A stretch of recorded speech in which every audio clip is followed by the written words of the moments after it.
سورۃ فاطر کی پہلی آیت ہے۔ الحمدللہ وکفا والسلام علی عبادہ الذین اصطفى خصوصاً علی سید الرسل وخاتم الانبیاء وعلى آلہ واصحابہ الاتقیاء اما بعد فاعوذ باللہ من الشیطان الرجیم بسم اللہ الرحمن الرحیم الحمد للہ فاطر السماوات والارض جاعل الملائکة رسلا اولی اجنحة مثنى وثلاث ورباع یزید فی الخلق ما یشاء ان اللہ علی کل شیء قدیر۔ الحمدللہ، تمام تعریفیں اس اللہ کے لیے ہیں فاطر السماوات والارض، جو آسمان و زمین کو پیدا کرنے والا ہے۔ جاعل الملائکۃ رسلا، جس نے فرشتوں کو بنایا پیغام پہنچانے والا۔ اولی اجنحۃ مثنی وثلاث ورباع، جو پروں والے ہیں، دو دو، تین تین، چار چار۔ یزید فی الخلق ما یشاء، اور وہ اللہ اپنی مخلوق میں اضافہ کر دیتا ہے جس چیز کا چاہتا ہے۔ ان اللہ علی کل شیء قدیر، کوئی شک نہیں کہ اللہ ہر چیز پہ قدرت رکھنے والا ہے۔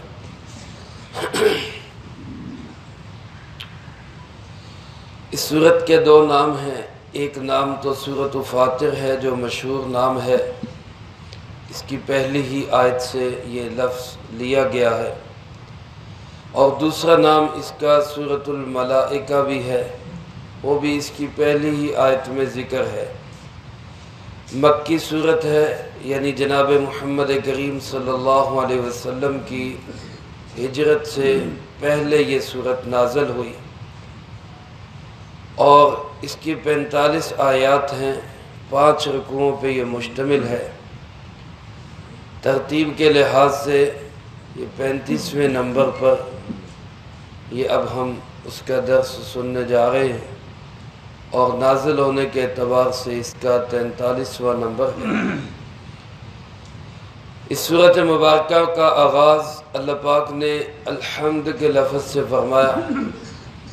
قرآن کریم کے اندر الحمد کے لفظ سے شروع ہونے والی 5 صورتیں ہیں۔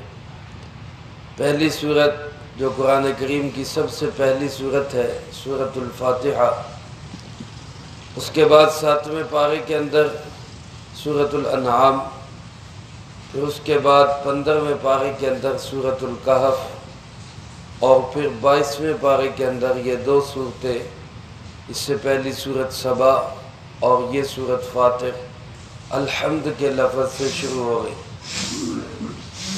الحمد کا معنی تمام خوبیاں، تمام تعریفیں، تمام محامد، تمام اچھائیاں، یہ سب کی سب ان کا مستحق کون ہے؟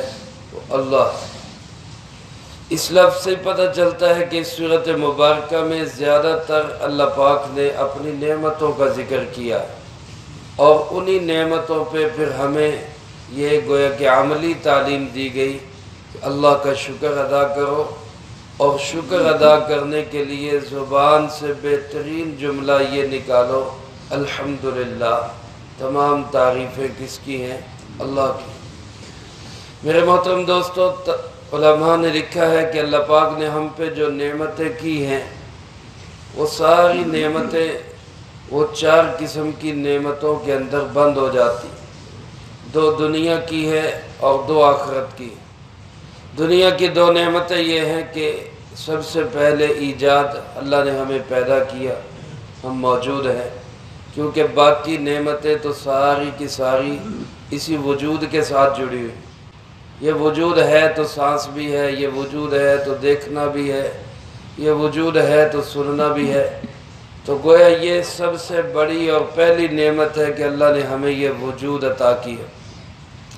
اور دوسری نعمت یہ کہ بقائے وجود، اللہ نے ہمارے اس وجود کو باقی رکھا۔ اللہ پیدا کر کے مٹا دیتا، ختم کر دیتا، اسی وقت موت آ جاتی، فنا ہو جاتے، تو کون پوچھ سکتا تھا؟ اللہ نے ہمیں باقی رکھا ہے۔ تو یہ بقا بھی اللہ رب العالمین کی بہت بڑی نعمت ہے۔ پھر ہم اس دنیا سے چلے جائیں گے تو اس کے بعد دوبارہ وجود ہوگا، پھر ایک دفعہ پیدائش ہوگی، پھر ایک دفعہ اللہ ہمیں دوبارہ زندہ کرے گا۔ یہ وجود پھر نعمت ہوگا اللہ رب العالمین ختم کر کے پھر دوبارہ نہ اٹھائے تو کون پوچھ سکتا ہے؟ وہ اٹھائے گا، اور پھر اس کے بعد جنت کی جتنی نعمتیں ہوں گی اور ابد الآباد تک ہوں گی، جس کا اینڈ کوئی نہیں، جو کبھی ختم نہیں ہوں گی، وہ ساری کی ساری نعمتیں بھی اسی وجود کے ساتھ جڑی ہوں گی۔ پھر وہ وجود اور پھر اس کا باقی رکھنا، یہ ساری کی ساری نعمتوں کے یہ مرکز یہی چیزیں ہیں۔ باقی جسمانی روحانی ساری نعمتیں پھر اسی وجود اور بقا کے ساتھ جڑتی۔ اور میرے محترم دوستو، روحانی نعمتوں میں سب سے بڑی نعمت اللہ پاک نے ہم پہ یہ کی کہ اللہ نے ہمیں قرآن کریم جیسی دولت سے نوازا۔ اور دوسری بڑی نعمت اللہ پاک نے ہم پہ یہ کی کہ اللہ پاک نے ہمیں اپنا محبوب پیغمبر جناب محمد کریم خاتم النبیین صلی اللہ علیہ وسلم عطا فرمائے۔ تو دنیا جہان کی جتنی روحانی جسمانی نعمتیں ہم استعمال کر رہے ہیں، ان تمام نعمتوں پہ ہم کیا کہتے ہیں؟ الحمدللہ۔ سارے مل کے کہہ دیں، کیا کہتے ہیں ہم؟ الحمدللہ۔ اللہ پاک نے یہاں پہ اسی لفظ سے اس سورۃ مبارکہ کا آغاز کیا، فرمایا تمام تعریفوں کا حقیقی مستحق وہی ہے۔ للہ، لام کا جو لفظ ہے یہ ملکیت کے لیے آتا ہے، مالک وہی ہے، تمام تعریفوں کا مالک وہی ہے۔ دنیا میں جتنی بھی تعریفیں ہوں گی، کسی کی بھی ہو، تو وہ در حقیقت تعریف کس کی ہوگی؟ وہ اللہ رب العالمین کی ہوگی۔ کوئی آدمی حسین اور خوبصورت جمیل ہے، اگر کوئی کہے یار ماشاءاللہ بڑا ہی خوبصورت ہے، تو یہ تعریف کس کی ہے؟ بنانے والا کون ہے؟ اللہ۔ کوئی کہے کہ جی فلاں کی آواز بڑی پیاری ہے، بڑی مٹھاس ہے، بڑی میٹھی آواز ہے، تو وہ آواز کس نے دی ہے؟ اللہ رب العالمین۔ حقیقی تعریف کس کی ہے؟ اللہ پاک کی۔ کسی کے اندر قوت، شجاعت، بہادری، دلیری ہے، اس کی تعریف کی جاتی، بڑا دلیر آدمی ہے، تو وہ دلیری اس کو دی کس نے ہے؟ اللہ رب العالمین۔ کوئی آدمی سخی ہے، بڑا ہی سخی ہے جی، بڑا سخاوت کرتا ہے، بڑا کریم ہے، بڑا خرچ کرتا ہے، تو اس کو یہ سخاوت والی نعمت دی کس نے ہے؟ اللہ پاک نے۔ دنیا کے اندر کوئی شخص اچھی سے اچھی بلڈنگ بناتا ہے، کوئی کہتا ہے جی ماشاءاللہ بڑی خوبصورت عمارت بنائی، عمارت بنانے کے لیے اس کو عقل سمجھ بوجھ کس نے دی ہے؟ اللہ پاک نے۔ تو گویا کائنات کی کسی بھی بنی ہوئی بننے والی چیز پہ کوئی بھی انسان کسی کی بھی تعریف کرے گا تو وہ در حقیقت خوبیوں کا مستحق کون ہوگا؟ اللہ۔ تو الحمدللہ تمام کی تمام خوبیوں کا حقیقی حقدار وہ اللہ رب العالمین ہے۔ پھر اللہ پاک نے اپنی صفت ذکر کی، فاطر السماوات والارض، وہ اللہ جو آسمان و زمین کو پیدا کرنے والا ہے۔ فاطر، پیدا کرنے کے لیے عربی زبان میں لفظ خالق بھی استعمال ہوا ہے۔ خالق بھی پیدا کرنے والے کو کہتے ہیں، فاطر بھی پیدا کرنے والے کو کہتے ہیں، لیکن فاطر اور خالق میں تھوڑا سا فرق ہے۔ حضرت عبداللہ ابن عباس رضی اللہ تعالیٰ عنہ، جو نبی کریم صلی اللہ علیہ وسلم کے چچا زاد بھائی بھی ہے، آپ کے شاگرد اور صحابی بھی ہے، اور رسول اللہ صلی اللہ علیہ وسلم کی بڑی خدمت کی انہوں نے۔ 12-13 سال کی عمر تھی جب آپ علیہ السلام وصال فرما گئے تھے۔ اتنی سی عمر میں آپ صلی اللہ علیہ وسلم کی خدمت کر کے اور آپ کے پاس رہ کر وہ فیض پایا کہ بعد میں بڑے بڑے صحابہ قرآن پاک کی تفسیر کے متعلق ان سے پوچھا کرتے تھے، اس کا کیا مفہوم ہے، اس کا کیا مطلب۔ صحابہ میں رئیس المفسرین کہا جاتا ہے ان کو، تمام مفسرین کے سردار۔ تو حضرت عبداللہ ابن عباس رضی اللہ تعالیٰ عنہ فرماتے ہیں کہ یہ لفظ مجھے اس کا حقیقی معنی سمجھ نہیں آ رہا تھا، اصل معنی اس کا کیا ہے فاتر کا۔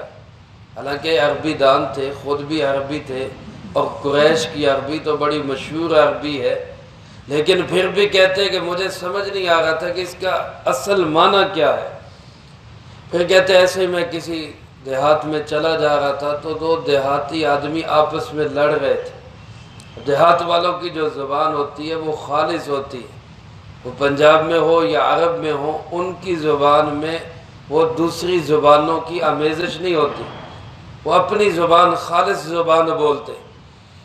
تو کہتے ہیں کہ دو دیہات والوں کو میں نے دیکھا، وہ لڑ رہے ہیں، اور لڑ کس چیز پہ رہے؟ ایک کنویں پہ، ایک کھوہ پہ لڑ رہے ہیں کہ یہ کھوہ تیرا ہے یا میرا ہے۔ تو وہاں اس نے جھگڑتے ہوئے دوسرے سے کہا کہ تو اس کھوہ کا، اس کنویں کا تو کیسے دعوے دار ہو سکتا ہے، حالانکہ انا فطرتھا، اس کو کھودا میں نے ہے، اس کنویں کی کھدائی میں نے کی ہے، اس کو سب سے پہلے میں نے نکالا ہے، تو کیسے اس کا مستحق ہو سکتا ہے، کیسے اس کا مالک ہو سکتا ہے۔ تو حضرت عبداللہ ابن عباس فرماتے ہیں جب اس نے یہ لفظ بولا انا فطرتھا، میرا ذہن فوراً اس طرف گیا کہ فاطر کا معنی یہ ہے کہ جو سب سے پہلے پیدا کرے، جو سب سے پہلے بنائے۔ باقی ساری چیزیں، اور بھی دنیا کے اندر چیزوں کو بنانے والے ہیں، کوئی پلاسٹک کی چیزیں بنا رہا ہے، کوئی لوہے کی چیزیں بنا رہا ہے، کوئی لکڑی کی چیزیں بنا رہا ہے، کوئی کپڑے کی چیزیں بنا رہا ہے، لیکن یہ جتنے بنانے والے ہیں یہ چیزوں سے چیزوں کو بنا رہے ہیں۔ اللہ رب العالمین وہ خالق ہے جس نے بغیر چیزوں کے چیزیں بنائی۔ یہ مٹیریل سے بناتے ہیں، بلڈنگ کھڑی ہے، یہ بلڈنگ کس سے بنی ہے؟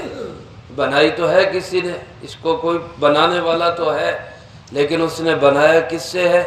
اللہ کی پیدا کی ہوئی چیزوں سے۔ پتھر، ریت، سیمٹ، بجری، اللہ کی پیدا کی ہوئی ساری چیزیں، اسی سے بنا کے بلڈنگ کھڑی کر دی۔ اللہ وہ ذات ہے جس نے بغیر خام مٹیریل کے کسی کا کچھ نہیں لیا، اپنی قدرت سے سب سے پہلا آسمان بنایا، پہلی زمین بنائی، پہلا انسان بنایا، ساری زندگی دنیا کی جتنی چیزیں ہیں، سورج، چاند، ستارے، حجر، شجر، درخت، جو دنیا کے اندر نظر آ رہی، ان سب چیزوں کو سب سے پہلے بنانے والا کون ہے؟ اللہ۔ اس ذات کو فاطر کہا جاتا ہے، سب سے پہلے پیدا کرنے والا، بغیر کسی خام مٹیریل کے پیدا کرنے والا۔ فرمایا فاطر السماوات والارض، وہ اللہ جو آسمان و زمین کو سب سے پہلے بنانے والا۔ پھر فرمایا جاعل الملائکۃ رسلا، اور وہ اللہ جس نے فرشتوں کو رسل بنا دیا، فرشتوں کو قاصد بنا دیا۔ اللہ کے نبیوں کی طرف علیہم السلام فرشتے ہی پیغام لے کر آیا کرتے تھے۔ جبرائیل امین علیہ السلام وحی کا پیغام لے کر آتے تھے، کوئی فرشتہ اللہ کی طرف سے مامور ہوتا، وہ کوئی پیغام لے کر آتا۔ ان سب فرشتوں کو قاصد بنانے والا، رسول بنانے والا کون ہے؟ اللہ رب العالمین۔ پھر فرمایا یہ فرشتے ایسے ہیں اولی اجنحہ، یہ پروں والے فرشتے، اجنحہ جناح سے ہے، جناح پر کو کہتے ہیں، یہ پروں والے فرشتے ہیں۔ اللہ نے فرشتوں کو ایک نور سے پیدا کیا ہوئی مخلوق۔ دنیا میں بھی پرندے بھی ہیں جو پروں سے اڑتے ہیں، لیکن پرندے خاکی ہیں، مٹی کے بنے ہوئے، وہ مٹی میں مل جائیں گے۔ فرشتے نور کے بنے ہوئے، اور ان کو پر اس لیے دیے گئے کہ ان کی پرواز آسمان کی بلندیوں تک ہو، یہ تھوڑے سے وقت میں اوپر سے نیچے تک بار بار آ سکے۔ حضرت جبرائیل امین علیہ السلام کے متعلق مفسرین کرام رحمہم اللہ نے لکھا ہے کہ وہ تھوڑے سے وقت میں ہزاروں دفعہ زمین سے آسمان تک اور آسمان سے زمین تک آ سکتے ہیں، چند سیکنڈ کے اندر ہزاروں دفعہ، اتنی سپیڈ اللہ نے ان کو عطا کی۔ یہ ان کے پر بنائے اللہ نے، اسی لیے یہ نورانی مخلوق اوپر سے نیچے اللہ کے پیغامات، اللہ کے احکامات کو سرعت کے ساتھ، تیزی کے ساتھ، جلدی کے ساتھ اس کو بجا لائیں اور اس میں کوئی کمی کوتاہی نہ ہو۔ پھر فرمائے مثنی و ثلاث و رباع، وہ دو دو ہے، وہ تین تین ہے، وہ چار چار ہے۔ یہ اس کا تعلق کس سے ہے؟ بعض مفسرین کرام فرماتے ہیں اس کا تعلق رسولن سے ہے، یعنی فرشتے رسول بن کے آتے ہیں، دو دو، تین تین، چار چار جماعتوں کی شکل کے اندر۔ اس سے زیادہ بھی آتے ہیں، جیسا کہ شب قدر کے متعلق آتا ہے کہ جب شب قدر ہوتی ہے تو جبرائیل امین علیہ السلام 70,000 فرشتوں کے ساتھ بیت اللہ پہ آتے ہیں اور وہاں پہ ایک پرچم لہراتے ہیں اور پھر ساری دنیا کے اندر پھیل جاتے ہیں، اور جو کوئی جہاں کہیں اللہ کا ذکر کر رہا ہوتا ہے اس کی دعاؤں پہ آمین کہتے ہیں۔ مفہوم حدیث مبارک کا عرض کر رہا ہوں، تو وہاں 70,000 کی تعداد کا ذکر۔ سورۃ الانعام جو 7ویں پارے اس کے متعلق آتا ہے، جب یہ سورت نازل ہوئی تو جبرائیل امین علیہ السلام اس سورت کو لے کر آئے تو ان کے ساتھ 70,000 فرشتے اور بھی آئے اس سورت مبارکہ کو لے کر۔ ایسے ہزاروں کی تعداد میں بھی آتے۔ اللہ پاک نے گویا یہ بتایا دو دو، تین تین، چار چار، یعنی فرشتے مختلف جماعتوں کی شکل کے اندر اللہ کے نبیوں کے پاس تشریف لایا کرتے تھے۔ اور بعض حضرات نے فرمایا کہ اس کا تعلق اجنحہ کے ساتھ ہے، پروں کے ساتھ ہے۔ اللہ پاک نے ان کو پر دیے، کسی کو 2 دیے، کسی کو 3 دیے، کسی کو 4 دیے، کسی کو اس سے بھی زیادہ دیے، کیونکہ آگے فرمایا یزید فی الخلق ما یشاء، وہ اپنی تخلیق میں جتنا چاہے اضافہ کر لے، کوئی اس کو روکنے والا نہیں۔ تو 2، 3، 4، اس سے بھی زیادہ۔ اور جبرائیل امین علیہ السلام کے کتنے پر ہیں؟ 600 پر ہیں، 600 بازو۔ مسلم شریف کی روایت میں آتا ہے رسول اللہ صلی اللہ علیہ وسلم نے حضرت جبرائیل علیہ السلام کو دیکھا، اور علماء نے لکھا ہے کہ 2 دفعہ اپنی اصلی شکل میں دیکھا، 2 دفعہ۔ ایک دفعہ تو اس وقت جب پہلی وحی آئی تھی، وحی کا آغاز ہوا تھا، اور ایک دفعہ اس وقت جب آپ سفر معراج پہ تشریف لے گئے تھے، تب جبرائیل امین علیہ السلام کو اپنی اصلی حالت میں دیکھا۔ اور بعض روایات میں آتا ہے کہ آپ نے خود خواہش ظاہر کی کہ میں آپ کو آپ کی اصلی حالت میں دیکھنا چاہتا ہوں۔ تو جبرائیل علیہ السلام نے کہا کہ اللہ کے محبوب آپ برداشت نہیں کر سکیں گے، آپ تحمل نہیں کر سکیں گے۔ آپ نے فرمایا کہ نہیں، تم آؤ اپنی اصلی حالت میں دیکھنا چاہتا ہوں۔ تو وہ اپنی اصلی حالت میں آئے تو ان کا سر عرش اولیٰ کی بلندیوں کو چھو رہا تھا اور قدم تحت الثری میں تھے، 600 بازو تھے۔ دوسرے درجے کی بعض روایات میں آتا ہے کہ 2 بازو کھولیں تو مشرق اور مغرب کو اپنے بازوؤں کے نیچے ڈھانپ لے۔ اتنی بڑی قد و قامت دیکھ کر آپ صلی اللہ علیہ وسلم پہ غشی سی طاری ہونے لگا۔ تو جبرائیل علیہ السلام نے کہا اللہ کے محبوب آپ مجھے برداشت نہیں کر پا رہے، 1000 پروں والے میکائیل کو دیکھیں گے تو آپ کا کیا حال ہوگا۔ تو یعنی میکائیل کا قد و قامت اور جسامت جبرائیل امین علیہ السلام سے بھی زیادہ بڑی، تو میں پھر آپ کا کیا حال ہوگا۔ تو اس سے اللہ پاک نے فرمایا کسی کو ہم نے 2، 3، 4 اس سے بھی زیادہ پر عطا کیے۔ یہ فرشتے اللہ کی نورانی مخلوق، اللہ کی قدرت کا بہترین شاہکار، چونکہ نورانی مخلوق ہے، لطیف مخلوق ہے، اس لیے اس کا بوجھ بھی نہیں۔ ہمارے کندھوں پہ بیٹھے ہوئے، دائیں طرف بھی بیٹھے ہے، بائیں طرف بھی بیٹھے ہے، دائیں طرف والا نیکیاں لکھ رہا ہے، بائیں طرف والا ہمارے گناہ لکھ رہا ہے، غلطیاں لکھ رہا ہے، لیکن ہمیں ان کا بار اور بوجھ محسوس نہیں ہوتا، کیونکہ نورانی مخلوق، لطیف مخلوق ہے، اس کا وزن اور ثقل اور بوجھ نہیں ہے۔ لیکن جو معمولی سا ہے اس کی بھی اتنی تعداد ہے، اتنی بڑی تعداد ہے فرشتوں کی، اللہ کی اس مخلوق کی، کہ ایک حدیث مبارک میں آپ صلی اللہ علیہ وسلم نے ارشاد فرمایا اتت السماء وحق لها ان تحط، آسمان فرشتوں کے بوجھ سے چوں چوں کرتا ہے۔ جیسے کسی چارپائی پہ زیادہ وزن آ جائے تو وہ ایسے چرچرانے لگتی ہے، آوازیں نکلنے لگتی ہیں، تو ایسے فرمائے آسمان جو ہے وہ فرشتوں کے کثرت تعداد کی وجہ سے ان کے وزن سے وہ چوں چوں کرتا ہے، اور فرمائے کہ اس کا حق ہے کہ وہ چیخے، وہ بولے، کیونکہ آسمان پر ایک چپا جگہ بھی خالی نہیں جہاں کوئی فرشتہ اللہ کی عبادت میں مشغول نہ ہو۔ میرے محترم دوستو، ہمیں اللہ نے دنیا میں صرف عبادات کے لیے پیدا نہیں کیا، عبادات کے لیے تو اللہ کی بڑی مخلوق ہے، اللہ کے سامنے سجدے میں ہے، کوئی رکوع میں ہے، کوئی اتحیات میں ہے، کوئی قیام میں ہے، اور جب سے ہے تب سے ہے، اب تک ہے اور پتہ نہیں کب تک رہے گا۔ عبادات کے لیے ہمیں صرف پیدا نہیں کیا، وہ جیسے کسی نے کہا درد دل کے واسطے پیدا کیا انسان کو، ورنہ طاعت کے لیے کچھ کم نہ تھی کروبیاں۔ انسان کو تو اللہ پاک نے درد دل کے لیے پیدا کیا، انسانیت کا احساس کرے، لوگوں کے ساتھ وہ رویہ رکھے کہ لوگوں پہ شفقت، محبت، پیار، اخلاق کا برتاؤ کرے۔ اس کے لیے اللہ پاک نے انسان کو پیدا کیا، عبادات بھی کرے، اللہ کو بھی راضی کرے، لیکن اللہ کی مخلوق کا بھی احساس کرے۔ تو اللہ پاک ارشاد فرماتے کہ ہم یزید فی الخلق ما یشاء، اللہ اپنی مخلوق میں جو چاہے اضافہ کرتا۔